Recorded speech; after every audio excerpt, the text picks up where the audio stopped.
That's the button I was looking for. Hello, hello, hello, everybody. Hello.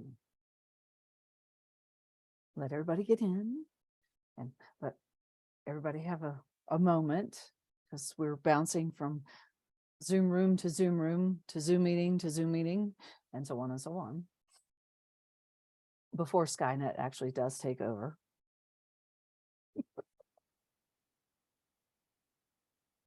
All right, and I'm going to turn on my heater because it's freezing, and we got snow again last night. So whooper. Forrest, can you turn the ding dong off in the waiting room? All right. So good afternoon, everybody.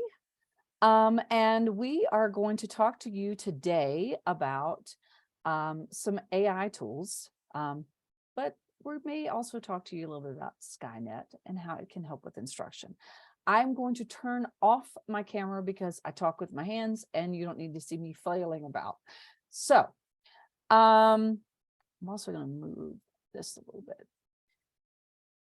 And I know we have some guests here today, so I do want to do a little bit of an introduction, and welcome to those of you who are our guests.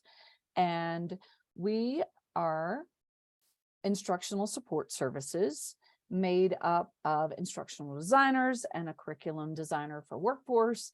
And we are here not as part of Skynet slash the Terminator, but to help you figure out these AI tools and how you can use them in your classroom and how your students might be using them as well. So the first part of our presentation today, we're going to talk about these AI tools and what they are. I'm sure you've heard of some of them, and I know there's a black box that's in your way. So let me see if I can move that. What they are. And then we're going to talk about using AI to teach and some pedagogical practices, and then AI tasks for you and what they could be. Now, AI tasks in the sense of higher education, they could be things that we're going to talk about all across higher education. And I know we do, like I said, our guests today may be in the K-12 world, but these will be applicable to you as well. So for our first part, we're going to talk about AI tools and the AI-powered toolbox. And I'm going to turn this over to our curriculum designer for workforce, Terry Milroy, and she is going to talk to you about those AI tools. Thank you, Paige. Good afternoon, everybody. This is kind of exciting for us. We had a lot of fun actually developing this presentation, as well as knowing that there's a lot that we can do to help you all. Paige, I don't have control, so if you want to, there maybe, nope, still not. No, if you can advance it, that'd be great. Okay, so what you see on your screen is actually a website. It's called Futurepedia. But the reason we put this little screenshot up here is because there are a plethora now of AI-powered tools. These are continuing to grow in exposure and popularity. Some of them are free or have free versions. Some of them are paid, but a lot of them are very cheap, $5 a month, $10 a month. You can see on your screen, a few of them are closer to 30. But they do all sorts of different things. They do copywriting, they do logo making. They'll create Excel formulas from regular text. You tell the AI bot what you need to do, and it will create the correct Excel formula for you. It will translate videos or create art from scratch. You put in text and it tells you, or you tell the AI what it is you want the picture to look like. This is actually being done for storybooks for children and for illustrating things for various projects and presentations. There's a ton of other things as well that AI does. And so what we want to emphasize as we start here is that there's not a single or just a couple of tools out there. Whatever application you can possibly think of, there's probably a tool that will do it. Okay. So I'm just going to give you a couple of examples that we came across so that you understand the breadth of what's available. The first one we're going to mention really quick is Nudging AI. This is a paid tool, but it is a virtual teaching assistant, and it can be enrolled in your class so that when you are especially doing discussion replies, it actually looks at replies from students or posts from students that are similar in nature and helps you to develop unique, thoughtful, and creative replies to each student, so that even where the same point is being made by the student, you give them a different set of commentary, you give them a different perspective on that point. And in this way, you also give all of the students who are reviewing everybody's comments the opportunity to see things from different perspectives. Okay, the next one is called Nuance. Nuance is actually, many of you may be familiar with Dragon software that's existed for a while. It's speech to text recognition software that's existed for a while. But Nuance has taken Dragon speech to a whole new level. For faculty, especially who spend all day on the computer, typing gets to be tiresome, and it causes physical problems as well as mental problems, problems with posture, carpal tunnel, headaches, etc. And especially if you have any physical impairment that prevents you from typing. I broke my arm several years ago and couldn't type my own stuff for a whole semester. It's a huge time suck to have, especially online courses or things in Canvas that you need to respond to, or the LMS, and have to type it. So what Nuance has done is take Dragon speech and created an AI that is smarter than the original Dragon, understanding educational needs and accessibility requirements at the same time, not only for the creator, but for the audience it's writing to. So this version of Dragon actually allows you to create tests, syllabi, and other educational documents that are accessible according to ADA, including comments on work that you make in the online platform. On top of that, it is rated at a 99% accuracy rate, no matter how fast you talk. And it says that it is fluent in most dialects, at least in North America. So a huge bonus if that's something that you need. The next one is called Beautiful AI. For those who use presentations, PowerPoints, or slides for your lectures, Beautiful AI actually creates presentations for you that are lovely to look at and are engaging in terms of the visuals as well as the text for your audience. You can actually give it a topic with a set of specific things that you want to be sure that your slides touch on, and it creates the slides.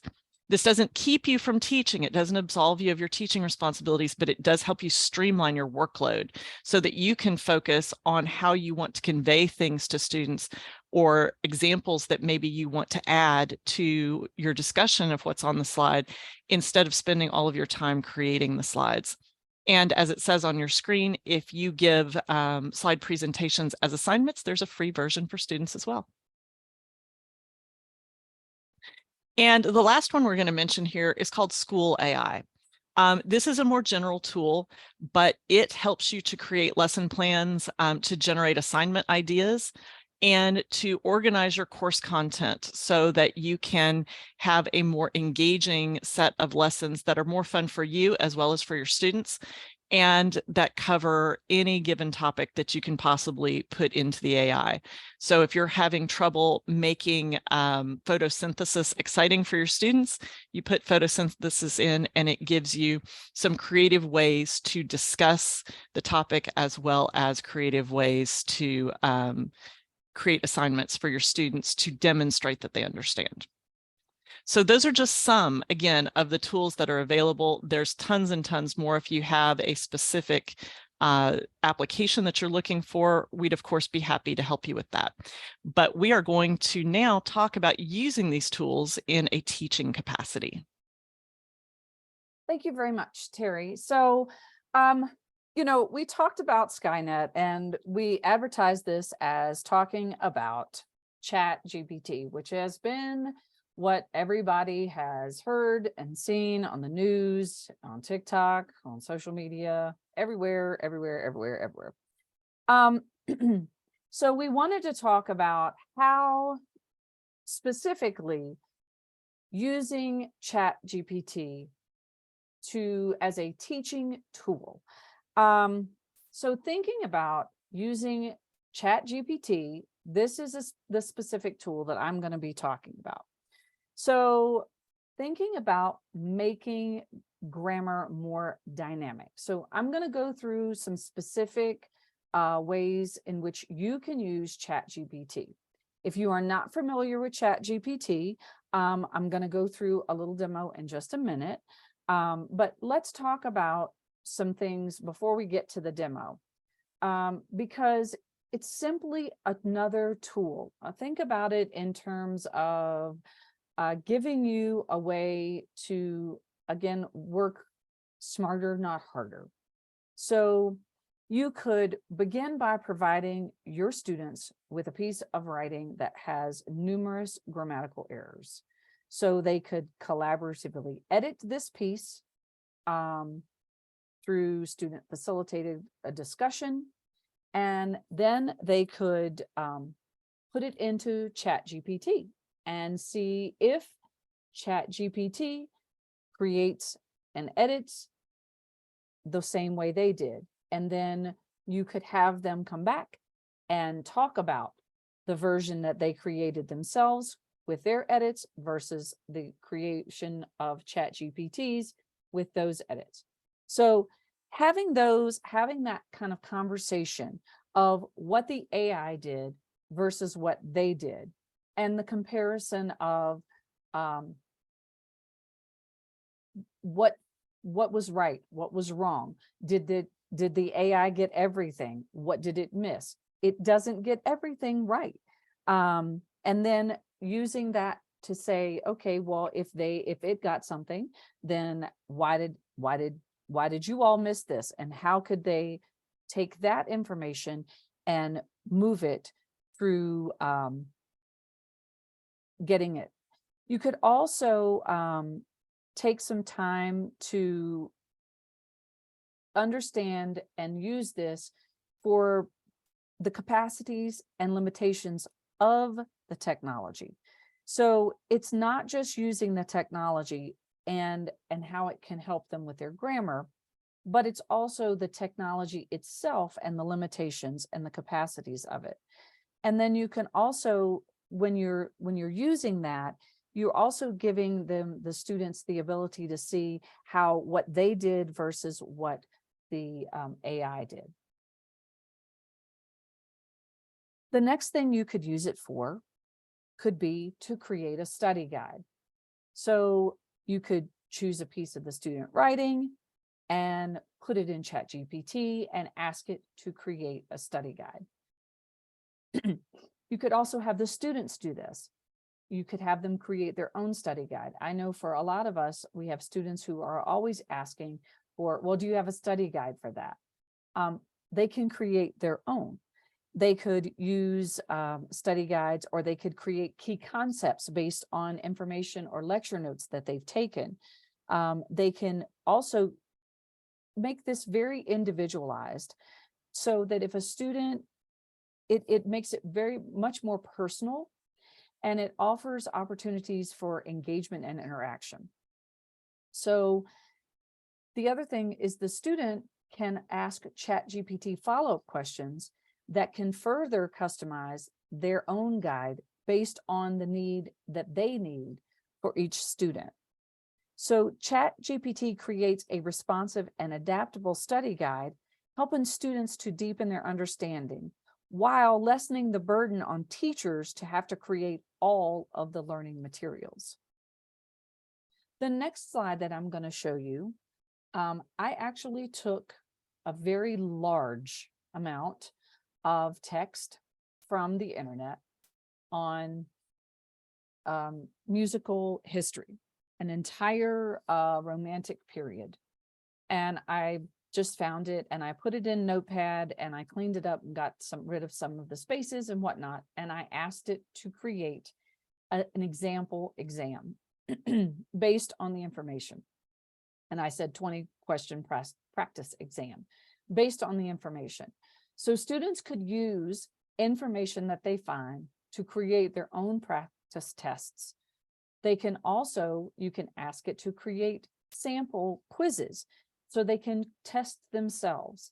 I found some Star Wars questions, information, and I asked it to create a 10-question multiple choice quiz based on the information that it found. And it created a multiple choice test for me based on the information that I fed it. And you can see the questions that it's asking is they're exactly from the information that it found. I didn't type anything in. I literally copy and pasted into ChatGPT, and that is what it created for me. And basically that was an entire practice exam. Now, students could do this as a study guide. They could do it for each other. You could have them do it in groups. So all of these things could be used as tools for students to help them study. It could be used for you to offer practice exams in your class. You can use it, again, many different ways. But all of this is making it easier for you to not have to create these materials. And it makes it much more personal because you can change the things that it puts in, and students have that option as well, so that they know the areas which they struggle. They can actually find those things and make them much more personalized. The next thing you can think about using ChatGPT for is to flip your classroom.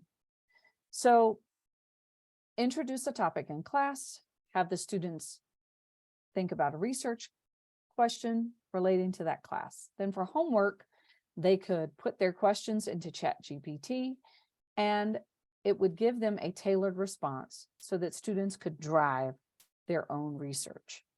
So ChatGPT helps students get straight to the relevant information, streamlining all of what they're doing and the gathering so that students spend more time and effort analyzing information and digging deeper into the aspects that spark their interest. And it also, which is the benefits, it provides a more deeper understanding of the topic and it more personalized. And we know that if students are able to personalize, it makes it much more likely that they're going to retain the information, they're more engaged in the topic, and they're more likely to retain whatever it is that they're studying.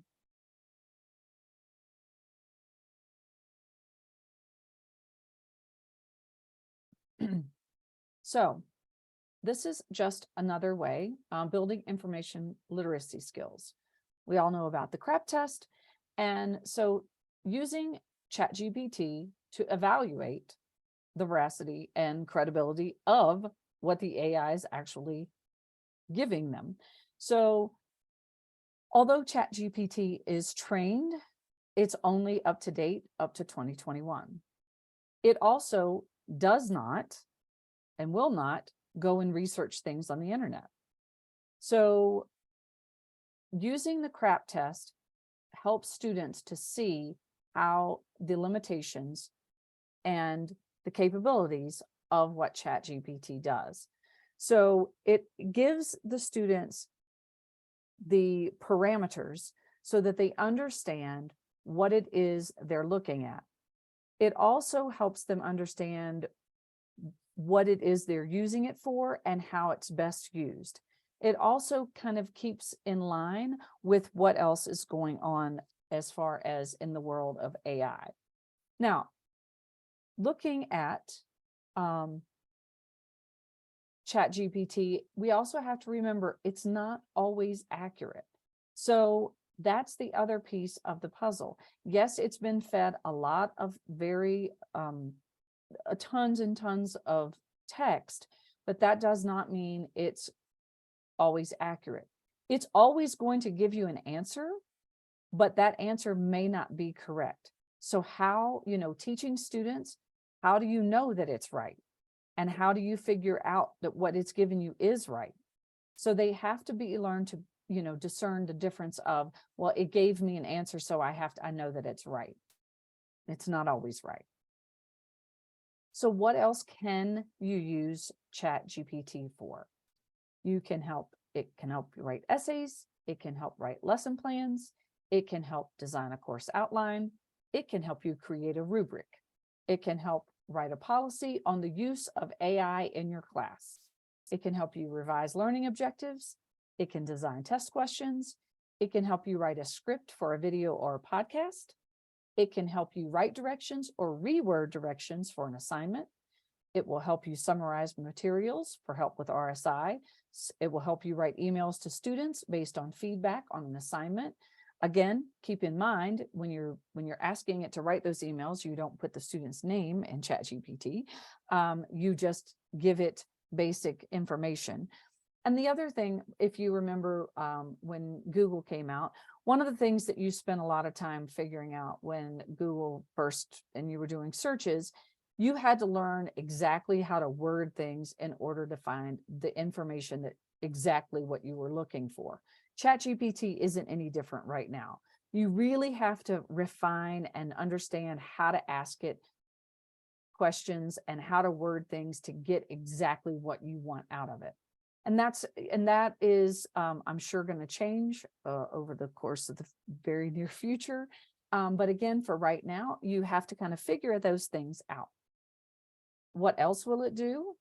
It can take notes based on material that you load or from a video transcript. It can provide a revised version of a text with improved grammar. It can make lecture notes. It can do research proposals, group projects. It can give you ideas for group projects. It can revise academic advising materials, make study materials for students. It can provide you some student feedback forms. It can provide you tips on how to personalize or differentiate learning based on what you feed it. It can provide low quality and high quality writing examples so that you can give them to your students so that they can look at them and give you a comparison. When I asked ChatGPT, what are 20 things you can write for higher education? That is the list that it gave me. I'm not going to read them to you because you can read, but these are the 20 things that when I asked ChatGPT what it can do, this is what it said. And again, those are the 20 things that it said it could do right now. And I'm sure in the very near future, that is all going to change. Interesting that if you ask it to one question and then you ask it to revisit that question again, it will give you 20 different answers. So you can ask the same question multiple times and it will generally give you a different set of answers each time. We are going to give you a copy of the slide deck at the end as well with all of the resources. So I talked about this briefly, but I did want to also give you a slide. So what can't it do yet? It cannot write a self-reflection. It cannot write about anything that happened after 2021. It cannot provide non-text-based responses. It cannot make predictions about future events. It cannot summarize content from the internet. It cannot draw connections between visual materials and class content. And it really cannot create original ideas. It lacks creativity. And it lacks contextual understanding. Now, I will say that if you ask it to, as far as the creativity piece, if you ask it to create something such as a story based on a plot from other movies or other stories, it will create something, yes, but it will base it off of those original stories. It will be semi-creative, and it will have some creative points, but just know that it will not be original. It will be based off of what it found. And please feel free to put questions that you may have in the chat. Now, I'm going to turn it over to Wesley to talk to you about using AI for tasks and making AI work for you. Thanks, Paige. Yeah, we want to talk about using AI, and that's kind of been the major theme, obviously, of what we've talked about today. Before we dive into tasks, though, I want to ask you a question, and you can think backwards to what Paige was talking about with teaching, or think forwards to just different tasks that you may have to do. But what are the tasks that slow you down? What are the things that cause, your groove to come to a halt, and all of a sudden you have to stop to get something done? Feel free to type something in the chat, or if you want to unmute and say it out loud, you can do that too. But what are some things that maybe cause you to slow down or stop?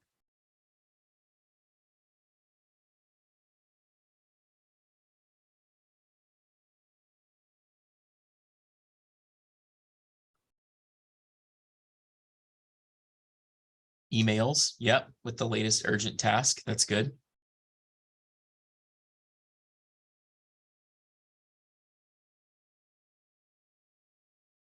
Anyone else?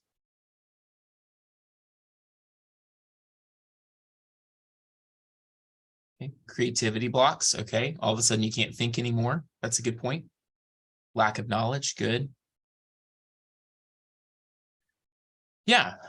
So there are a lot of different tasks that we have to slow down to accomplish, that actually stop us from doing the parts of our job, or the parts of teaching, or the parts of things that we actually enjoy doing. So we've looked up some different tasks and some different things, and I want to give you some examples of ways that we can do that. But on this next slide, you're going to see a really cool little bubble map. I actually had an AI make the bubble map, which was a lot of fun too. We had a lot of fun making a lot of the things that we're talking about today. But it talks about the different types of things that AIs have been created to do. Things like project management, or document analysis, or task scheduling, or time tracking. When I think about the tasks that slow me down, those are the things that do it. It's all of the paperwork sides of things, the going through and finding this and doing that, and talking to this person to have to go talk to that person. And so finding ways that we can allow AI to help us with that has really been one of the main focuses for this presentation. Whether it's through teaching or through task, we recognize that AI can help, not replace. And so that's what we want to talk about. So the first thing that I want to show you is, maybe if you're a faculty member, you have been asked to write a reference letter. And that can be something that can be just this daunting thing, because now you have to think about all of the things the student has said, all of your interactions with the student, and how am I supposed to do that? Well, I asked ChatGPT to write me a template. So I said, write me a template, a reference letter template for a student who wants to apply for a scholarship. And so what it did is it gave me a template to start from. Now, I don't know about you, but for me, it's a lot easier for me to edit something than it is to just generate something that's new.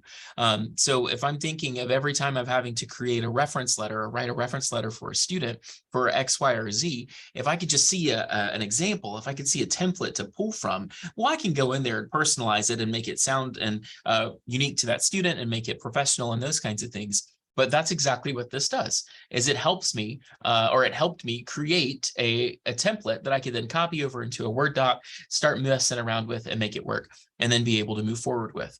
So that's an example of how AI can help speed up our tasks. And this is true for students too, that maybe you want to get them to do something like that. Another thing that we talked about was getting ChatGPT to write a quick guide for something. Now, we have a lot of great resources that have a lot of quick guides, and there are a lot of great websites, especially for this one. When I think about a student sends me an email that says, I don't know how to cite this in APA. Well, how many times a semester do I get an email from a student that says, hey, I don't know how to cite this particular source in APA? Now, they are more than capable of going to the OWL at Purdue website, or talking to our Academic Center for Excellence, and finding all of those things out. And I could maybe go to my APA manual and pull some things out for them. But I also know that that got loaded into ChatGPT. So I asked ChatGPT to write a quick guide that I could send to students with just basic formatting and then an example of a journal article, an example of a website. And 30 seconds later, here it spits out. So I can double check that, make sure that it's right, copy and paste it, send it to the student, and I'm on to the next email, or I'm on to the next issue. That's an example of a task that can be sped up by the use of AI. Our next one is generating professional email responses. Now, I don't know about you, but sometimes I get emails or I get requests or conversations where I just want to say something, but I don't know how to say it professionally. So I asked ChatGPT to write me a professional email response that explains I don't want to participate in this meeting unless I see an agenda, because I was like, I'm not going to do that. I want to know what am I going to be talking about? So it did that. It took that and that prompt and created a little email template that helped me explain in professional terms, I need an agenda or I'm not going to come to this meeting. I thought it was brilliant because it helped me to manage my own type of language, to make sure I'm not coming across rude, to make sure that I'm able to sound professional, and make sure that there's nothing that's going to happen in that email that would cause me to get in trouble later, right? Don't put anything in writing that you don't want read in court. So I was making sure that it's going to be reasonable and make sure that it's going to sound good. So that's an example of an AI task that could be helpful. Now, moving away from ChatGPT for a second, this was a really cool find for me, because another thing that takes up my time and is finding meeting times for people. I get a group of people together. I'm like, we need to meet, and I need to know when you can meet. So then there's the 15 emails that go back and forth about people's availability, or there's the just telling me to go look at their calendar, or there's even the let's send out a doodle poll and everybody just get your own availability in there. Well, this is actually a tool. It's called Find Time. It lives in Microsoft. You can add it to your Microsoft Outlook account. And that's exactly what it does. I click the button, I put the people in there that I want, and it tells me, here is your availability. And it sorts the most available time up top, and it works off about a 2-week time window. So I can see when the next time is available and when we'll be able to get together. Speeds it up. So instead of going to the shared calendar and scrolling through trying to find a time, I can immediately see when the most available times for our group to get together would be. So the last one I want to show you is this one. And in fact, we've invited the Meet Geek for bot into this meeting, because it's an idea to be invited to meetings where it's going to take notes, it's going to transcribe the meeting, and it's going to provide some insights and action items afterwards. What you're looking at right there are the insights for a meeting that I had with an instructor earlier, where it created a little word cloud of the different things that we've said. It talks about, make all the different types of things about silence rate, or, call sentiment, how we sounded, what was our tone. If I had clicked on the other one that said communication, it actually shows me a recording of the video and then gives me different ideas or action items or even concerns that came up out of the language. So it's an AI that is analyzing the language that we're talking about and then making notes for it. So I'm thinking about committee meetings. How many committee meetings am I in that all of a sudden we're starting to talk and I'm like, oh, somebody should be taking notes on this. Well, here's an AI that does it for me. So that now I'm not getting lost in the taking notes, and I'm actually able to participate and have a vibrant conversation in that meeting. So these are all just examples of tasks that we know that AI can help solve. But I also know, and I would be remiss in saying, that there's also concerns about this. There's concerns about if we use AI, maybe that means we are working ourselves out of a job, or we're working ourselves out of being able to do X, Y, or Z, or it makes it too easy. And my encouragement for that is that a lot of times we bog ourselves down in trying to accomplish small tasks, or bog ourselves down in trying to do things that matter, but they just take a lot of time that could be sped up. We do a lot of things manually that maybe we don't have to. And we can use AI, we can use things like ChatGPT and the other tools and task management things that we've talked about today.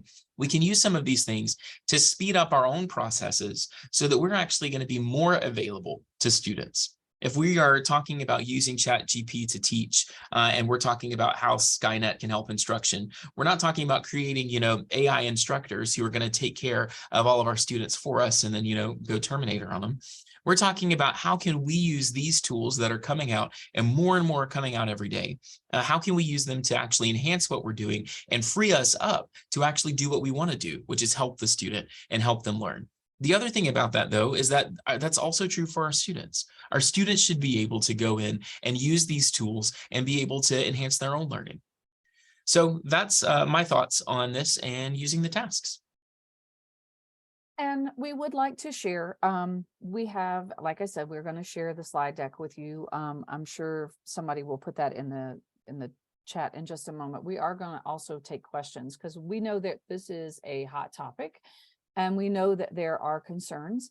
We have one of our fellow instructional designers at Tidewater had created this Padlet that has many articles, and it's going to be linked in on this slide as well, that you can find in the slide deck.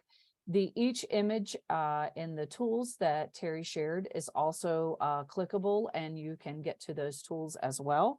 And again, on our last slide, you can find us. You can email us by ISS. You can make appointments with us. And we have all of our information can be found. You can meet with any of us at any time to talk about anything you want. You can talk about how we're using ChatGPT. And we are using it a lot for our own tasks, and we are using it for all kinds of things. I used it to create discussion boards, posts. When I was stuck, I couldn't come up with any open-ended questions for a music theory class, which is kind of difficult. So I actually asked ChatGPT to come up with some open-ended discussion questions that I could kind of pick through and choose what I wanted to use in my class. I had a friend of mine who needed some lesson plans for a second grade music class she was teaching on Pete's Dragon, and she needed some instruments, and I asked it to create lesson plans for her. It can be used as a tool. Yes, it could be used for students to do other things, but remember, it has limitations. It just means that you need to understand what it can and can't do. And the more you use it, the more you can understand what it can be used for and how students might use it. And that to me is the best way of kind of circumventing anything that students might use it for, which could be used to taken as we'll call it not enhancing their education. So I'm going to stop sharing, and I'm going to, if anyone has questions, please feel free. I see there are a couple in the chat. If I missed any, if you would like to unmute and ask questions. I know we have, like I said, we have some K-12 partners here who I know they have some concerns, and I would love for you to unmute and talk to us about what you see going on in the K-12 world and how we can, or what we can offer, if there's anything we can offer. And I'll let you know that we didn't really have any questions pop up during the presentation, but I let folks know that they would have a chance at the end, so maybe they're all saving them until now. I don't know. But again, please feel free to unmute and ask, or you know what, I tell you what, and maybe it's because the recording is on. People don't want to ask questions. I'll even stop the recording